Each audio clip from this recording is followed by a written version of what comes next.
ल हेर्नुहोस् गाइज हामी आफ्नो घर आयौँ। मेरो पुड्कुले कति धेरै भनेको लगभग 9 महिना जति इन्डिया बसेर आए। सानैमा लिएर गयो त्यो मैले हेर घर के उज्यालो भनेको छान बाबु त मेरो।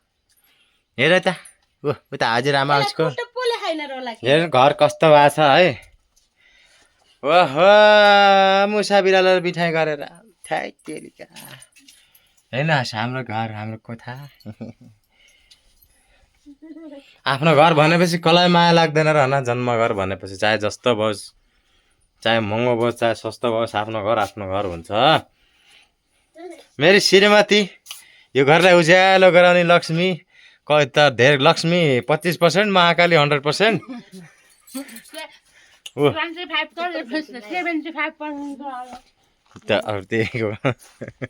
अलि 125% छिन्। ल गाउँघर भनेको रमाइलो कति हुन्छ। ओ माई गड ल घर आएर बेलौती चपाउन खान पाएछन्। हेर घर कति राम्रो बेलौतीको बुट्टा आएन त। ओ माई गड कहिले नदेखेको बेलौती देखियो। कुरकुरे नदेऊ र हाम्रो घरि अब अहिले यस्तो भएको छ घर। यसलाई हामीले पछि टकाटक अहिले साफ सफाइ गरेर छ्याक्क बनाएर यो मेरो ब्लगलाई राम्रो मानिदिनु ल। मेरो घर सानो भए पनि राम्रो छ। मेरो घरहरू चाहिँ जतिले लाइक गरिदिनु होला है। ल हेर्नुहोस् मन्दिर जस्तो घर बनाएको हामीले, किनभने हाम्रो घरभित्रै मन्दिर हुनुहुन्छ।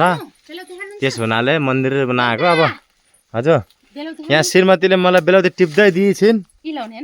वाउ हेर्नुहोस् बेलौती यो त काँचो बेलौती जानु एउटा सक्यो सामान। ल हेर्नुहोस् हामीले हाम्रो घर अगाडि कति राम्रो गरेर राखेका छौँ। अहिले नराम्रो देखे पनि यसलाई हामीले एकछिन पछि यस्तो राम्रो गराइन्छ। मेरो चोलोलाई हेर्नु न ल चोलो यता टाटा गरिदेऊ यता हेर न।